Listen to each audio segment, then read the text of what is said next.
और प्यार से बोलना जी, प्यार और सत्कार के साथ बोलना जी, शासक जी प्यार से बोलना जी। जो बोले किस बलिहार परम पूजनीय सतगुरु शंकर बूटा सिंह जी महाराज की। जो बोले किस बलिहार परम पूजनीय सतगुरु शंकर मेहताब सिंह जी महाराज की। जो बोले किस बलिहार परम पूजनीय सतगुरु शंकर लक्ष्मण सिंह जी महाराज की। जो बोले किस बलिहार परम पूजनीय सतगुरुदेव प्रियतमनाथ जी महाराज की। जो बोले किस बलिहार गुरु सर्व संत समाज की।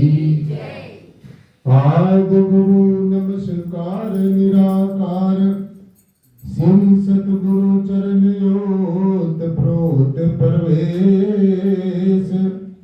एक अनेक विस्तार रब नमस्कार बूटा चरण घट घट में प्रवेश। धन धन मेरे सतगुरु पूर्ण गुरु मेहताब। बार बार करूं वंदना नमस्कार हर बार। बार बार करूं वंदना नमस्कार हर बार।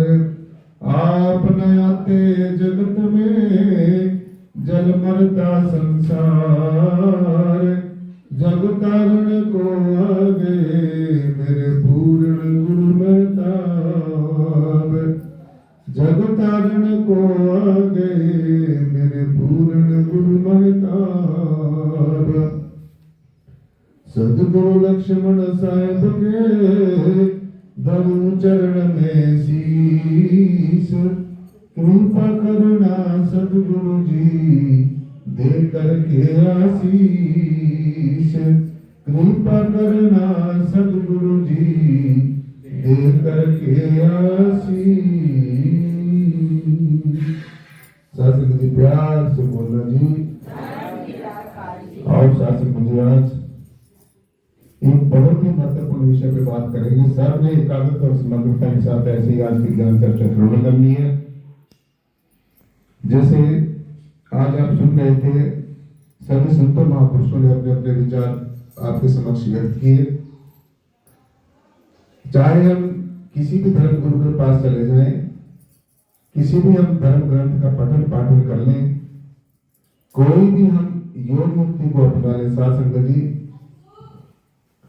सब बातों में एक बात जो बड़ी महत्वपूर्ण है और इस बात की तरफ हमारे सभी धर्माचार्यों ने, सभी धर्म गुरुओं ने इस बात की तरफ बार बार पुकार कर कहा है। और पहले युग में भी कहते आए, अब भी कह रहे हैं और आगे भी कहते चले जाएंगे, क्योंकि सारा जो अध्यात्म है उसका आधार और सारे अध्यात्म का जो सार है वो यही है। आज इसी बात के ऊपर चर्चा करेंगे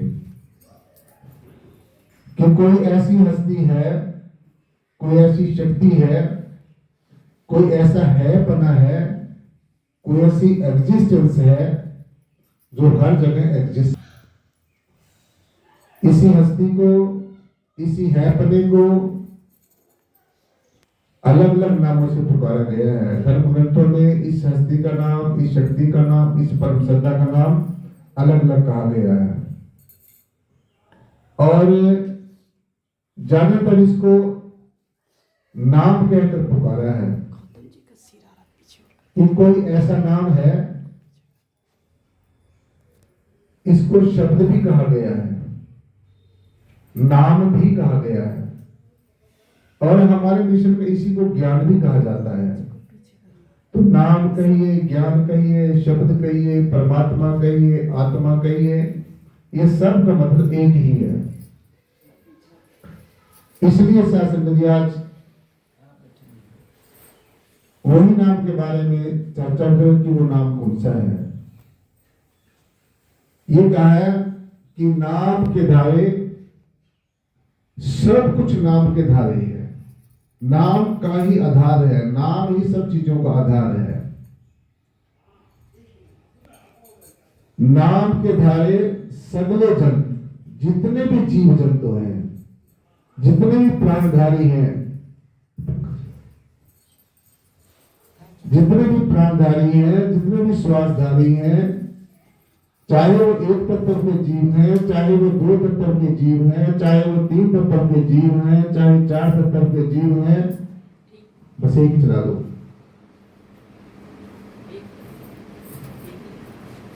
इसको कम करो यार। सो जितने भी जमीन और आसमान के बीच में प्राणधारी हैं, श्वासधारी हैं, शरीरधारी हैं, उनको सबको कोई ना कोई सतह तो जरूर चला रही है, कोई ना कोई आधार तो जरूर है। नाम के धारे सगले जंत, नाम के धारे श्रुति स्मृति पुराण, जितने भी हमारे पुराण लिखे गए हैं, श्रुतियां हैं, स्मृतियां हैं, उन सब में भी नाम की चर्चा की गई है। नाम के आधारे आकाश और पताल, ये जो आकाश है, पताल है, इसका आधार भी नाम है।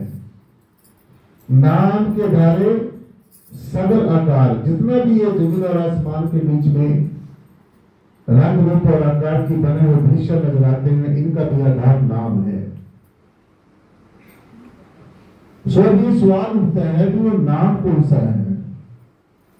नाम के आधारे खंड ब्रह्मांड, जितने भी खंड हैं, ये सारा का सारा यूनिवर्स है, सारे का सारा ब्रह्मांड है, इसका भी कोई ना कोई आधार है। आपने इस बात को समझना है कि वो नाम कौन सा है जो सब का आधार है, जिसके होने से सब कुछ है और जिसके ना होने से कुछ भी नहीं है। आप ये देखो, विचार करो कि जब ये पांचों तत्व नहीं थे, ये पृथ्वी भी नहीं थी, जल भी नहीं था, वायु भी नहीं था, अग्नि भी नहीं थी, आकाश भी नहीं था, तो तब भी यहां पर कुछ ना कुछ था। इससे ये बात सिद्ध हो जाती है कि ये जो पृथ्वी है, जल है, वायु है, अग्नि है, आकाश है, इससे पहले भी जो था, यानी कि पांचों तत्वों से पहले भी यहाँ पर जो मौजूद था, जिसमें से ये पांचों तत्व उत्पन्न हुए हैं और जिसमें ये पांचों तत्व स्थिर हैं और अंततः जिसमें ये पांचों तत्व विलीन हो गए, तो यही वो नाम है। तो ये नाम एक तो हमारा वर्णात्मक नाम है। आगे ये जो नाम है, इसको भी दो तरह का बताया है, एक वर्णात्मक बता दिया है और दूसरा ध्वनात्मक बता दिया है। बस यही दो बातें समझने की है। तो वर्णात्मक नाम कौन सा है? वर्णात्मक नाम का वर्णन होता है कि जो वर्णन करने में आता है, जिसका वर्णन किया जाता है, जो पढ़ने में आता है, जो लिखने में आता है, जो बोलने में आता है, जो इंद्रियों से ग्रहण किया जाता है। जैसे हम ये वेदों, शास्त्रों, ग्रंथों, परिष्ठों, पुराणों में जो वाणी पढ़ते हैं, जो हमारे संतों, महात्माओं ने, ऋषियों, मुनियों, पीर, पैगंबर, औलिया, अवतारों ने समय समय के अनुसार आए हुए तत्वदर्शी संत महापुरुषों ने परमेश्वर के बारे में जो रोस्तत की है, महिमा की है, ये वर्णात्मक नाम है, जिसका सहारा लेकर, इस अक्षर ज्ञान का सहारा लेकर हमारे संतों महापुरुषों ने परमेश्वर के बारे में वर्णन किया कि भगवान ऐसा है, परमात्मा ऐसा है, सर्वव्यापी है, सबसे न्यारा है, निराकार है, सर्वाधार है, विश्वाधार है, अजर है, अमर है, अविनाशी है, अग्नि से जलता नहीं है, पानी से जलता नहीं है, हवा से उड़ता नहीं है, अस्त्र शस्त्र से कटता नहीं है। जो भी कुछ परमेश्वर की महिमा कही है, उपमा कही है, ये सारा वर्णात्मक नाम है। इसी को वर्णात्मक नाम कहा गया है, यानी कि जिसका सहारा लेकर परमेश्वर के बारे में वर्णन किया गया है। ज्यादातर देखने में यही आता है कि जो जीव है वो इसी वर्णात्मक के सहारे ही बैठा रहता है। जैसे हम वेदों शास्त्रों ग्रंथों का पाठ करते हैं, कोई मंत्रों का जाप करते हैं, तो जब तक हम अपने इंद्रियों का सहारा ले रहे हैं वर्णात्मक नाम को, चाहे बोलने का सहारा ले रहे हैं, चाहे पढ़ने का सहारा ले रहे हैं, तो ये सारे का सारा वर्णात्मक नाम है। और ये भी हमने समझना होगा कि जैसे हम कोई पूजा करते हैं, कोई पाठ करते हैं, कोई और धार्मिक कृत्य करते हैं, वेदों शास्त्रों ग्रंथों का पठन पाठन करते हैं, तो तब हमारी जो सूरत है और वो जो हमारी नीयत है वो बाहरमुखी होती है, बाहरी होती है। जैसे आप मान लो किसी को कोई पाठ कर रहे हैं, तो आपकी जो रूह है, आपकी जो तवज्जो है, आपकी जो कंसंट्रेशन है, आपकी जो सूरत है, जो सुन रही है, वो उन्हीं बातों को सुन रही है जो वहां पर बातें बोली जा रही है। और आपकी आंखों के माध्यम से जो नीयत है वो उन्हीं अक्षरों को देख रही है जो अक्षर उन वेदों शास्त्रों ग्रंथों में लिखे गए हैं। तो इसलिए इस बात से आपने ऊपर में है मात्र पढ़ने तक सीमित नहीं रहना है। वेदों शास्त्रों ग्रंथों में लिखी गई जो वाणी है, जो श्लोक है, जो ऋचाएं हैं, उनसे हमें प्रेरणा तो जरूर मिलती है, क्योंकि हमारे संतों महापुरुषों के उसमें अनुभव बताए गए हैं। उसमें बताया कि भगवान ऐसा है, परमात्मा ऐसा है। तो इसलिए ये जो वर्णात्मक नाम है, ये नहीं हमने समझ के बैठे रहना कि मैंने अमुक मंत्र का इतना जाप कर लिया है, मैंने इतने पाठ कर लिए हैं। ये धार्मिक कृत्य है, ये अच्छी बात है किसी मंत्र का जाप करना, किसी को ग्रंथ के शास्त्रों में लिखी गई वाणी को पढ़ना। लेकिन जैसे मैंने आपको बताया कि जब हम ये बाहरमुखी धार्मिक कृत्य करते हैं, तो हमारी जो सूरत और नीयत है, जो हमारी तवज्जो है, वो बाहरमुखी ही होती है। अब हमने इस अपने साधना करके, आराधना करके अपनी तवज्जो को, इसको हमने अंतर्मुखी करना है। और अंतर्मुखी करने का जैसे आपको तरीका बताया गया है, उसी तरीके को अपनाना है। तो जो वर्णात्मक नाम है, जो वर्णन करने में आता है, लिखने में आता है, पढ़ने में आता है, सुनने में आता है, इसको हमने जब तक जपते रहना है, जब तक हमें गुणात्मक नाम की प्राप्ति नहीं होती है। एक ऐसी शब्द धुन है, एक ऐसी अलौकिक आवाज है, एक ऐसी दिव्य आवाज, एक दिव्य शब्द धुन हमारे अंतर में निरंतर हो रही है, जिसके सहारे से, जिसकी सहायता से ये सारे के सारे यूनिवर्स में जितने भी जीव जंतु हैं, सबको चेतना मिल रही है, सबको जीवन मिल रहा है। तो यही अध्यात्म में सबसे इंपॉर्टेंट बात है। अब पहले तो आप किसी दृश्य का ध्यान करते हैं, जब आपकी आंखें खुली होती हैं, जब आपकी सूरत रोशनी तरफ नीयत बाहर मुखी होती है। लेकिन जब आप ध्यान साधना में बैठ जाते हैं, जैसे आपको कहा जाता है कि ध्यान साधना में बैठो, तो उस समय साधना में बैठकर ध्यान करते हुए हमने इसी बात की तरफ ध्यान देखना है कि अब जब हम आंखें बंद कर लेते हैं तो हमारा ध्यान किधर जाता है, हमारा जो है, हमारी जो तवज्जो है, हमारी जो कंसंट्रेशन है, वो किस तरफ जाती है। तो अगर आंखें बंद करके आपका जो ध्यान है वो अपने रिश्ते नाते, संसार की चीजें, लौकिक जगत की चीजों की तरफ जाता है, तो आपने समझ लेना चाहिए कि अभी मेरा ध्यान परिपक्व नहीं हुआ है। और वास्तव में ऐसा ही होता है, ज्यादातर ऐसा ही होता है। जैसे आप आंखें बंद करेंगे तो जो चंचल और चलायमान मन है, ये भी अपना विराट रूप दिखाना शुरू कर देता है। देखो, जब भी आप ध्यान में बैठते हैं, ये सबके साथ ऐसा होता है। जैसे ही आप आंखें बंद करेंगे तो मन जो बहुत ही चंचल है, चलायमान है, नित्य प्रति बदलता रहता है,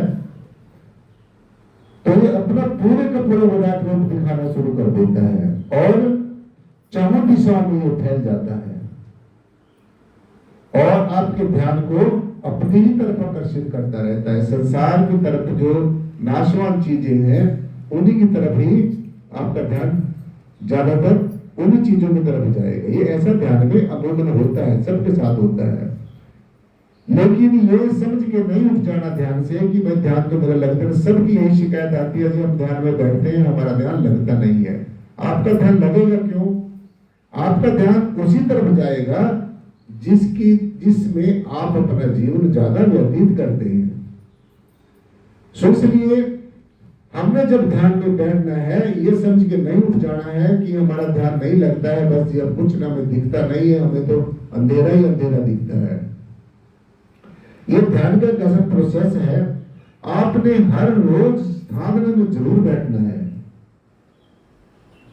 अगर एक दिन भी आप साधना छोड़ दोगे तो समझ लो आपका जो मन है वो आपकी की गई जितनी भी कमाई है उसको फिर वहीं पर ले के खड़ा कर देगा जहां से अपनी यात्रा शुरू की थी।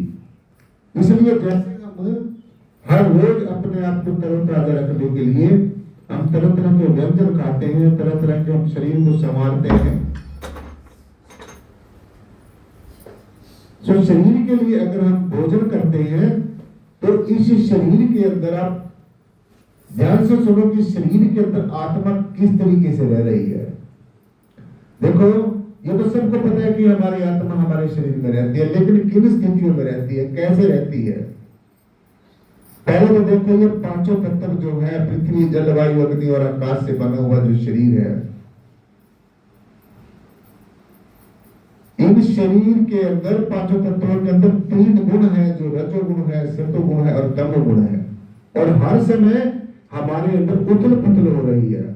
कभी रजोगुण जागृत हो जाता है, सतोगुण रजोगुण के नीचे दब जाता है, कभी रजोगुण सतोगुण जागृत होता है तो सतोगुण के नीचे रजोगुण दब जाता है, कभी तमोगुण जागृत हो जाता है और ये जो जीव है अपनी राजसी और सात्विक प्रवृत्ति को दोनों को भूलकर ये उपद्रवी हो जाता है।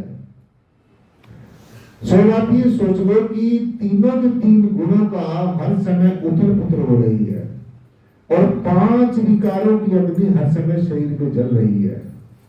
देखो जहां पर पांचों विकारों की अग्नि जल रही है, तीनों के तीन गुणों की उथल पुथल हो रही है, तत्वों का परिवर्तन हो रहा है, मन में तरह तरह का मग्न हो रहा है, चित्त में तरह तरह का चिंतन हो रहा है। तो ऐसी अवस्था में, ऐसी गंभीर स्थितियों में हमारे अंतर में हमारी आत्मा रह रही है।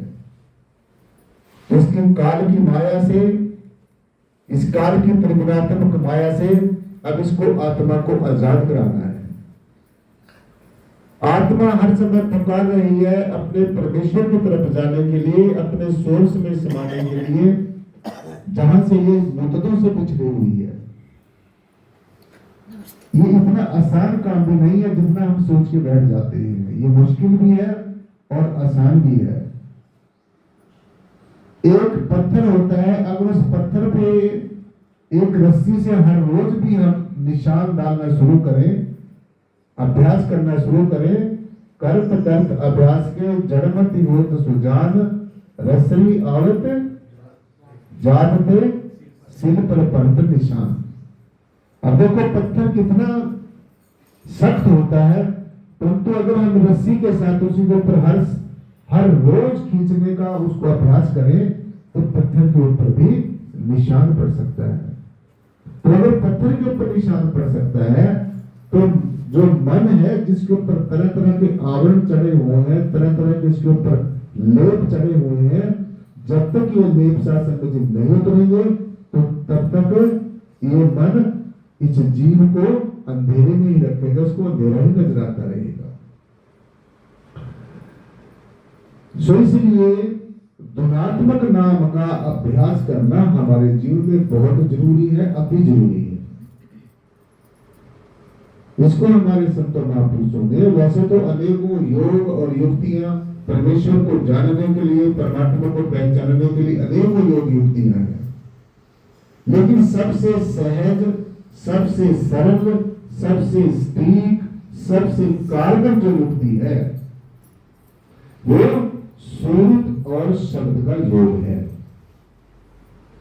कौन सा योग है? सूरत शब्द योग, यानी कि अपनी सूरत को शब्द के साथ जोड़ना, अपनी नीयत को शब्द के साथ जोड़ना, इसको सूरत शब्द का योग कहा जाता है। इसको ज्योति और नाद का योग भी कहा जाता है।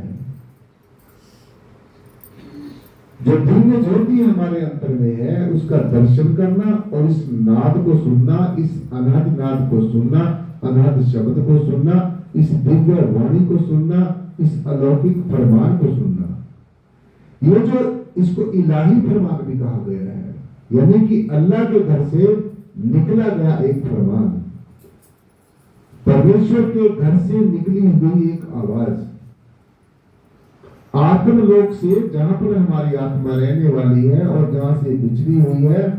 जैसे मैं बोल रहा हूं, मेरी आवाज की तरफ आपका पूरा ध्यान है और ये भी हमने समझना है कि आवाज के अंदर इतनी शक्ति होती है कि हमारी जो रूह है, जो चेतना है, वो इस आवाज के ऊपर सवार होकर अपने दिव्य मंडलों की सैर करने में सक्षम हो जाती है।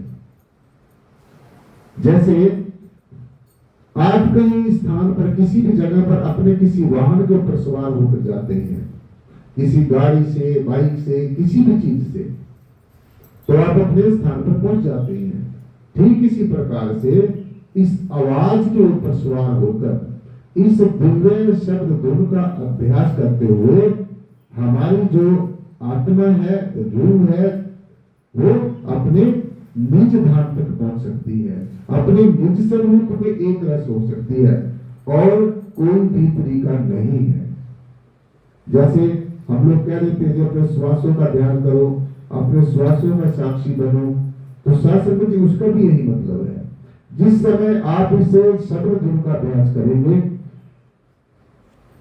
तो आप अपने श्वासों के साक्षी अपने आप ही बन जाओगे, अपने आप के साक्षी अपने आप ही बन जाओगे, अपने आप के गवाह अपने आप ही बन जाएंगे।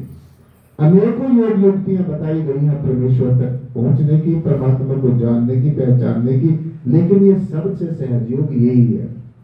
इसलिए हमारे ग्रंथों शास्त्रों में कहा गया है कि पढ़िए, गुनिए, नाम सब सुनिए, अनुभव भाव न घर से, लोहा कंचन हिरन हो कैसे, जो पारस ना परसे, संशय गांठ न छूटे, काम क्रोध लोभ मद मत्सर, इन पांचों में लूटे। ये 5 चोर देखो हर समय लूट रहे हैं। ये 5 जो विकार हैं जो जीव को सत्संग में नहीं आने देते और दुनिया के जितने व्यवहारों में फंसा के रखते हैं, जो ध्यान और साधना में नहीं बैठने देते, ये सारे मन की चालें हैं। इस चंचल और चलायमान मन का ये ऐसा अद्भुत खेल है। इसलिए हमारे सत्य महापुरुषों ने बात स्पष्ट तौर से कही है कि अनुभव भाव न दर से, लोहा कंचन हीरा हो कैसे, जो पारस न परसे। यानी कि जैसे लोहा जो होता है ना, जब हम उसको आग में डाल देते हैं तो वो क्या हो जाता है, लाल हो जाता है। उसके ऊपर से जो भी जंग आदि या और भी मिट्टी मैल होती है वो सब उतर जाता है और वो लाल हो जाता है। जब लग लोहा आग में तब लग लालो लाल। जब तक लोहा आग में रहता है तो तब वो लाल रहता है। ठीक इसी प्रकार से ये जो मन है, चंचल और चलायमान मन है, इसके ऊपर चढ़े हुए जो आवरण है, जो लेयर्स हैं, ये तभी उतरेंगे जब हम इसको ज्ञान रूपी अग्नि में तपाएंगे। जब हम इसको ज्ञान की धारा इसके ऊपर लगाएंगे तो इसके तीर आवरण उतरेंगे, ये जो लेयर्स हैं, जो लेप हैं, उतरेंगे। इसलिए सबसे ज्यादा महत्वपूर्ण बात यही है, ये अच्छे तरीके से आपने नोट कर लेनी है कि जब तक आप धुनात्मक नाम तक नहीं पहुंचते, और ऐसा नहीं है कि ये धुन हमारे अंदर नहीं बज रही है, ये तो सारे ब्रह्मांड में हर समय हो रही है। सारे ब्रह्मांड का जिंदा रहने का कारण ही यही है, सब जीव जंतुओं का जिंदा रहने का कारण यही है। परंतु मन जो है हमारा रास्ते में एक दीवार बन के खड़ा है, वो अपने ही आवाजों की तरफ इस जीव को आकर्षित करके रखता है, परमेश्वर की आवाज तक, आत्मा की आवाज तक इसको पहुंचने ही नहीं देता। इसलिए मेहनत करने की जरूरत है, और जब तक ये शब्द धुन आपको सुननी नहीं शुरू होती, तो तब तक आपने जो आपको ये वर्णात्मक नाम दिया गया है, जो गुरु मंत्र दिया गया है, जो शब्द दिया गया है, जो निराकार का नाम दिया गया है, इसका निरंतर जाप करते रहना है। बस इसी युक्ति को अपनाना है, और घबराना नहीं है कि जी मुझे कितने दिन नाम लिए तो हो गए, अब मुझे कुछ मिलता तो नहीं। मिलेगा क्या आपको? मिला तो पहले है ही है, मिलना कुछ नहीं है।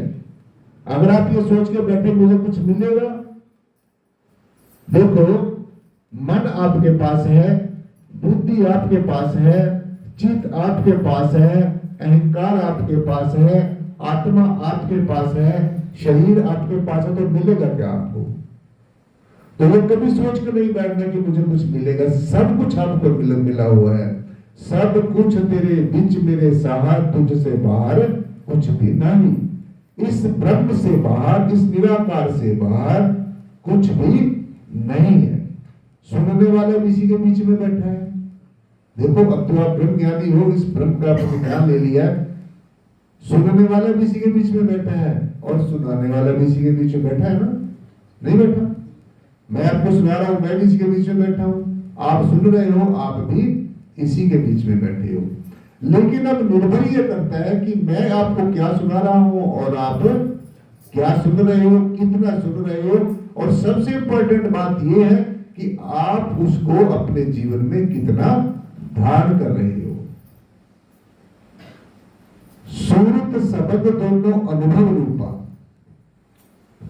सुरत और शब्द का जो योग है, सुरत और शब्द का जो अनुभव है, देखो आपको ये खुद पता होगा कि आप कितना भजन करते हैं, कितना सुमरण करते हैं, लेकिन ये अच्छे तरीके से नोट कर लो, जब तक आप इस तरीके से सुमरण नहीं करेंगे, इस धुनात्मक नाम का सुमरण नहीं करेंगे, इस दिव्य शब्द धुन को ध्यान में बैठकर नहीं सुनेंगे, इसका सुनने का अभ्यास नहीं करेंगे, आर्त भाव से परमेश्वर के आगे गुहार नहीं लगाएंगे, तो तब तक वास्तविक होगा सपने में भी आप मोक्ष और मुक्ति के अधिकारी नहीं बन सकेंगे।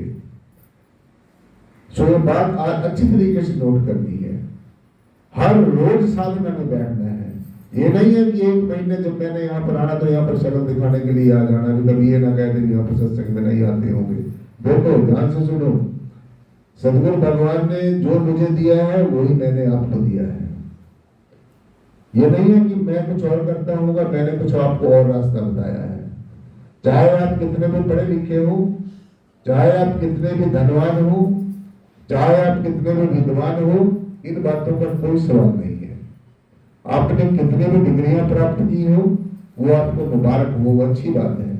आपके पास कितनी भी धन संपदा हो, कोई अमीर हो, कोई गरीब हो, कोई ज्यादा पढ़ा लिखा हो, कोई कम पढ़ा लिखा हो, इन बातों का इस चीज के साथ में कोई भी मतलब नहीं है। बात थोड़ा ये है कि जो पढ़ा लिखा आदमी होता है, जिसको अक्षर ज्ञान होता है, वो इस बात को थोड़ा अच्छी तरीके से समझ लेता है। लेकिन साथ साथ में पढ़े लिखे आदमी को थोड़ा अहंकार भी होता है अपनी विद्या का, भी मैं पढ़ा लिखा आदमी हूँ। जितना परमेश्वर ने उसको ज्ञान दिया है, ध्यान दिया है, साथ साथ में सूक्ष्म रूप से उतना उसको अहंकार भी दिया है। इसलिए इस चीज से बच के रहना है। ये कहा है कि मन से सूक्ष्म बुद्धि है, ध्यान से सुनो, और बुद्धि से सूक्ष्म चित्त है, और चित्त से सूक्ष्म अहम है, अहंकार है। ये सूक्ष्म अहम किसी भी चीज का हो सकता है। ज्यादा धन होने का, संपदा होने का भी हो सकता है, ज्यादा पढ़ाई लिखाई का भी हो सकता है, ज्यादा दुनियावी चीजों का भी हो सकता है, किसी भी चीज का सूक्ष्म रूप से अहम हो सकता है। इसलिए ये बात अच्छी तरीके से नोट करनी है कि ये पेपर तो सबने पास करना ही करना है। ये बात कोई ज्यादा मायने नहीं रखती है कि आपका संसार का जीवन कैसा है। वो जैसा भी है वो ठीक है, परंतु ये पेपर तो आपने सबने पास करना ही करना है। ये नहीं समझ के बैठ जाना है कि बस मैंने ये धन प्राप्त कर लिया है, मैंने पढ़ाई लिखाई कर ली है, बस अब मुझे और कुछ करने की जरूरत नहीं है, और अहंकार पाल के बांट गए, बस अब जाने की कहीं जरूरत नहीं है, और अगर जा भी गए तो कहीं झुकने की जरूरत नहीं है, और अगर झुक भी गए तो एक फॉर्मेलिटी करनी है बस। तो इसका सदगुरु के ऊपर कोई प्रभाव नहीं है, इसका अच्छा और बुरा प्रभाव जीवन के ऊपर ही पड़ता है। इसलिए बाहर से तो झुकना ही चाहिए, लेकिन अंदर से झुकना सबसे ज्यादा जरूरी है। तो सीधे सीधे इस बात को अच्छी तरीके से समझो कि जब तक आप इस धनात्मक नाम का अभ्यास नहीं करेंगे तो आपको ये सूक्ष्म रूप से जो अहम है, जो ये वहम है, जो ये भ्रम है, जो ये संशय है, जो ये डाउट्स हैं, ये ऐसे ही व्याप्त रहेंगे और इसके लिए कोई एक्सक्यूज नहीं है, इसके लिए कोई माफी नहीं है। ये तो पेपर आपने पास करना ही करना पड़ेगा, और अगर इस अब कर लें, यहीं पर कर लें, तो मेरे ख्याल में बहुत अच्छी बात रहेगी। और अगर इस ज्ञान से एक बार भटक गए, मैंने देखा कि इस दरबार से जो इंसान इस ज्ञान को लेकर भटक गया, ना वो दीन का रहा और ना वो दुनिया का रहा। इसलिए बाहर जो ये बनावट है, जो सजावट है, जो ये दिखावट है, जो ये मैन मेड चीजें हैं, जो इंसान के बनाए हुए फैशन है, ये अध्यात्म का तरह तरह का जो रूप बिगाड़ के आज आप देख रहे हैं कि आज ये धर्म नहीं, एक धंधा बन गया है। और अध्यात्म का जो स्वरूप है वो आज के तथाकथित लोगों ने बिगाड़ कर ही रख दिया है। परंतु कुछ भी होता रहे, ये डुप्लीकेसी पहले समय में भी थी, अब भी है, आगे भी रहेगी। तो आपने डुप्लीकेसी को नहीं अपनाना है, दिखावट में नहीं फंसना है, बनावट में नहीं फंसना है, सजावट में नहीं फंसना है। ये एक ऐसा अकाट्य सत्य है साथ संगत जी, ये एक ऐसी सच्चाई है जो अनादि काल से चली आ रही है। ये जो शून्य है, ये जो परम शून्य है, ये जो निराकार है, यही सभी शब्दों का सार है, और इसको सार शब्द भी कहा गया है। सारे तरह के शब्द इसी से उत्पन्न होते हैं। इसीलिए कहा है कि आदि में शून्य, शून्य में ओंकार। सबसे पहले यहाँ पर ये शून्य ही शून्य था, ये निराकार ही निराकार था, ये ब्रह्म ही ब्रह्म था। फिर इसी से ही सब कुछ उत्पन्न हुआ है, इसी के अंदर ही सब कुछ स्थित है, और जब भी कभी प्रलय होगी सब कुछ इसी में ही विलीन हो जाएगा। सो सब चीजों का सार, सब चीजों का आधार यही परम तत्व है। सारे जितने भी हमारे पास तत्व है, जो लिखने, बोलने, पढ़ने, सुनने वाले शब्द हैं, वो सारे के सारे इसी का ही रूप है, इसी के अंदर स्थित है। सो सूरत और शब्द का जो योग है, ध्यान में बैठकर इस शब्द धुन को सुनने की जो मैंने आपको बात बताई है, और अगर आपको अभी ये शब्द धुन सुननी शुरू नहीं हुई है तो उसको सुनने का अभ्यास करना है। अध्यात्म में सबसे इंपॉर्टेंट बात यही है। तो ज्यादातर ये धुन इतनी जल्दी सुनती नहीं है, क्योंकि जीव में अनेकों प्रकार के आवरण, दुनियावी जो चीजें हैं वो उसके दिलो दिमाग में भरी पड़ी है। सो जब भी साफ होगी जब आप इस शब्द धुन को सुनने का अभ्यास करेंगे। धुन माही ध्यान, ध्यान माही जाना। क्या बोला? धुन माही ध्यान, ध्यान माही जाना। यानी कि सब चीजों का ध्यान छोड़ना है। अब आप जब ध्यान में बैठते हैं तो देखो आपका ध्यान कहां जाता है। निश्चय ही आपका ध्यान उन्हीं संसारिक चीजों की तरफ जाता है। ये चाहे आप इसको हाँ कहो या ना कहो, लेकिन ये सूत्र है अध्यात्म का। जब भी साधक ध्यान साधना में बैठता है तो उसका ध्यान संसारिक चीजों की तरफ ही जाता है। अपने रिश्ते नातों की तरफ जाएगा, अपने सगे संबंधियों की तरफ जाएगा, और जितनी भी उसकी संसारिक चीजें हैं उनकी तरफ जाएगा। क्यों? क्योंकि उसका जो जीवन है उन चीजों के सहारे से चलता है, इसलिए उसकी तरफ जाता है। और जब आप ध्यान साधना में बैठते हैं, जैसे ही आप आंखें बंद करेंगे, ये प्रोसेस है, इसको समझना है। जब भी आप ध्यान साधना में बैठेंगे और जैसे आपको कहा है कि आपने अपने आगा चक्र में ध्यान करेंगे, आगा चक्र से नीचे नीचे के जो चक्र हैं हमारी बॉडी के, इनका ध्यान नहीं करेंगे, क्योंकि आगा चक्र से नीचे नीचे का जो हमारा ये देश है, ये जो सारा शरीर है, इसको काल का देश बताया गया है और इसी सारा इंद्रियों ज्ञान इंद्रियों कर्म इंद्रियों का देश है और आप यहाँ के रहने वाले नहीं है। जब तक चेतना हमारे इस आंखों के नीचे नीचे के शरीर में है, तो हमने ये समझ लेना चाहिए कि अभी हम काल के देश में हैं। अब हमने आहिस्ता आहिस्ता धीरे धीरे अपनी चेतना को समेटना है और इसकी काल की जो देश की जो सारी सरहदें हैं, इनसे पार जाना है। अब देखो, इतना आसान काम तो नहीं है जितना आप समझ के बैठ गए हैं। काम तो मुश्किल है, लेकिन जीवन में मुश्किल काम ही करना चाहिए। घिसी पिटी बातें तो हर एक जीव कर रहा है, सुन रहा है, और इन्हीं को सुनकर आप सोच लेते हैं कि हमारा जो काम पूरा हो गया है, लेकिन साथ समझिए अभी आपका काम पूरा नहीं हुआ है। तो सीधा सीधा ये समझो कि हर रोज साधना में बैठना है और साधना में जब आप बैठते हैं, अपने आगे चक्र में ध्यान करते हैं, आपको शब्द धुन सुने ना सुने, प्रकाश दिखे ना दिखे, बेशक अंधेरा ही दिखता रहे, तो आपने अपनी साधना छोड़नी नहीं है। क्यों? क्योंकि इस अंधेरे के अंदर ही प्रकाश छुपा हुआ है। क्या बोला मैंने? ध्यान करेंगे तो आपको अंधेरा अंधेरा दिखेगा। अब इस अंधेरे के बीच में, अंधेरे के बीचों बीच आपने देखते रहना है। अंधेरे के जब आप आगे चक्र में ध्यान करेंगे तो आपको अंधेरा ही अंधेरा दिखेगा। अब आपने ये समझ के नहीं उठ जाना कि कुछ दिख तो नहीं रहा है, हमें तो ये बताया गया यहाँ पर प्रकाश दिखेगा, हमें तो सत्संग में ये बताया गया यहाँ पर ज्योति दिखेगी, हमें तो ये बताया गया है, वो शब्द धुन है वो सुनेगी, सब कुछ होगा। आपको प्रकाश भी दिखेगा, प्रकाश का दर्शन भी होगा, ज्योति दर्शन भी होगा, शब्द धुन भी सुनेगी, ये सूर्य चंद्रमा सितारे हैं इनका दर्शन भी। जो कुछ भी पिंड में है वही ब्रह्मांड में है, जो ब्रह्मांड में है वही पिंड में है। जो पिंडे सो ब्रह्मांडे, जो खोजे सो पावे। जितने भी मैं आपको बातें बता रहा हूँ, ये आपने ध्यान से सुननी है और ये भी सोच कर जाना कि हमें तो बस अंधेरा ही दिखता है, कुछ नहीं है, बस छोड़ दो बस। ज्यादातर ऐसा ही होता है। सो अपने नित्य प्रति अभ्यास करते रहना है और अगर आपको अंधेरा हो दिखता है तो अंधेरे के बीचों बीच बीचों बीच बीचों बीच बीचों बीच बीचों बीच बीचों बीच देखते रहना है अपनी कंसंट्रेशन को। क्योंकि जब हम किसी फूल को तोड़ने के लिए जाते हैं तो पहले क्या आते हैं?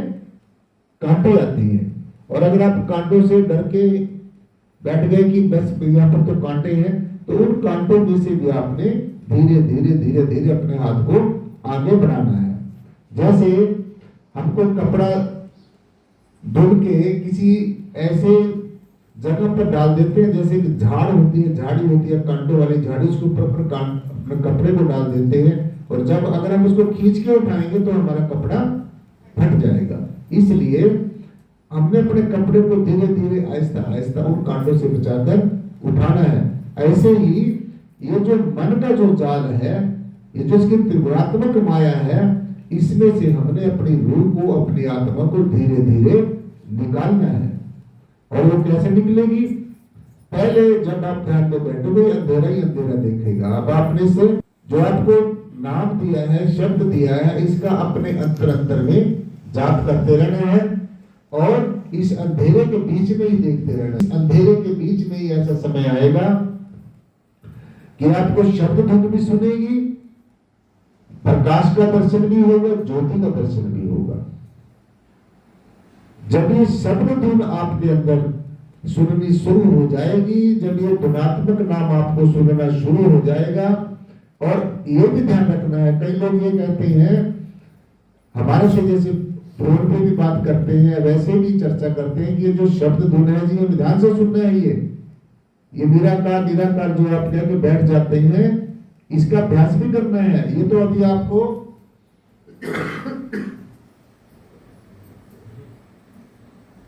इसके तरफ हमने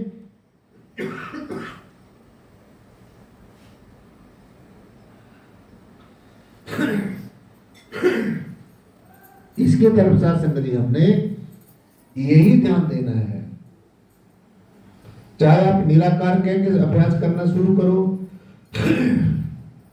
चाहे आप राम कह के अभ्यास करो, चाहे आप 5 शब्दों का मंत्र कह के अभ्यास करो, चाहे आप 3 शब्दों का गुरु मंत्र से अभ्यास करो, चाहे 2 शब्दों के गुरु मंत्र से अभ्यास करो, ये ज्यादा मायने नहीं रखती है बातें, क्योंकि ये तो अभी वर्णात्मक शब्द है, वर्णात्मक नाम है। तो किसी भी नाम से लेकर ये जो आपको नाम दिया जाता है, ध्यान से सुन रही है ये बात, ये तो सिर्फ आपको एक टारगेट दिया जाता है, ध्यान लगाने के लिए एक आपको बताया जाता है, और इन सब बातों को छोड़कर आपको ये कहा जाता है कि ध्यान समय आप करते हैं अपने सदगुरु भगवान का ध्यान करना है। सब चीजों को छोड़ दीजिए, अपने सदगुरु भगवान के हाथ में अपना हाथ देकर बैठिए, उनको पूरा समर्पित होकर बैठिए, क्योंकि अगर हम अपने सदगुरु का हाथ पकड़कर चलेंगे तो हो सकता है हमारे से वो हाथ छूट भी जाए, लेकिन जब सदगुरु हमारा हाथ पकड़कर हमें अपने साथ ले चलेगा तो फिर हमारा सदगुरु हमारा हाथ नहीं छूटने देगा। इसलिए पूरे समर्पण के साथ ध्यान में बैठना है। बस अध्यात्म में 2 ही सबसे इंपॉर्टेंट चीजें हैं, एक ज्ञान है और दूसरा ध्यान है। अब ज्ञान तो आपको मिल ही गया, हर रोज सत्संग में आपको ज्ञान की बातें सुनने को मिलती है, बस अब आपका जो पेपर रहता है वो ध्यान वाला रहता है, और ध्यान का पेपर आपका तभी पास होगा जिस तरीके से आपको बताया गया है कि आपने इस तरह से ध्यान करना है। यानी कि सबसे इंपॉर्टेंट बात ध्यान में यही है कि शब्द धुन का इसका ध्यान करना है, और इस शब्द धुन के ध्यान में ही आपको सारी की सारी जो वास्तविकता है उसका पता चलेगा। इसलिए हर रोज इसी तरीके से ध्यान में बैठना है। संत शरण जो जन पड़े सोई उतरणहार, जो संतों के शरण में आ जाता है, और खासकर जो आत्मदर्शी संत होता है, जो ब्रह्मज्ञानी से हमारा सदगुरु होता है, क्योंकि जहां पर संत हो, संतों के हम शरण में आ गए, और जहां पर संत होते हैं वहां पर क्या होता है, विवेक होता है। अब जैसे आपको विवेक मिल रहा है, आपको अच्छाई और बुराई की निर्क परख करने की एक जो युक्ति मिल रही है, तो जहां पर संत होते हैं वहां पर विवेक होता है, और जहां विवेक होता है वहां पर ज्ञान होता है, और जहां पर ज्ञान होता है वहां पर आत्म दर्शन होता है, और जहां पर आत्म दर्शन होता है वहां पर सभी लौकिक और अलौकिक समस्याओं का समाधान होता है। ये बिल्कुल अध्यात्म का सूत्र है। इसलिए हमें आत्मदर्शी सदगुरु भी मिला है, ब्रह्मज्ञानी सदगुरु भी मिला है, और शास्त्र जी ज्ञान भी हमें मिला है, अब हमें विवेक भी मिला है, और हमें आत्म दर्शन भी हुआ है। सदगुरु भगवान ने हमें निज स्वरूप आत्मा का दर्शन भी कराया है। बस अब क्या है, जो हमारी लौकिक और अलौकिक प्रॉब्लम्स हैं, बाहर के जगत की है चाहे अंदर के जगत की प्रॉब्लम्स है, अब उनका समाधान तभी होगा जब हम अंतर्मुखी होंगे, और अंतर्मुखी होकर इसी तरीके से साधना करेंगे जो मैंने आपको बताई है। यानी कि इस शब्द धुन का अभ्यास करेंगे जो निरंतर हमारे अंतर में हिलोरे ले रही है, जो ये शब्द धुन हर समय हमें परमेश्वर की तरफ बुला रही है। सो मन की सरहदों से पार जाना है, मन के जितने भी हमारे जो परिवर्तनशील जो दृश्य है इनसे पार जाना है, और ये जो अखंड मंडलाकार व्याप्तम ये चराचरम जो परम तत्व है इसके साथ जुड़ना है, और तभी हमारे जीवन का सत्संग जी जो है हमारे जीवन का उद्धार होगा और सुधार होगा। इन शब्दों के साथ सत्संग जी प्यार से बोलना जी जय।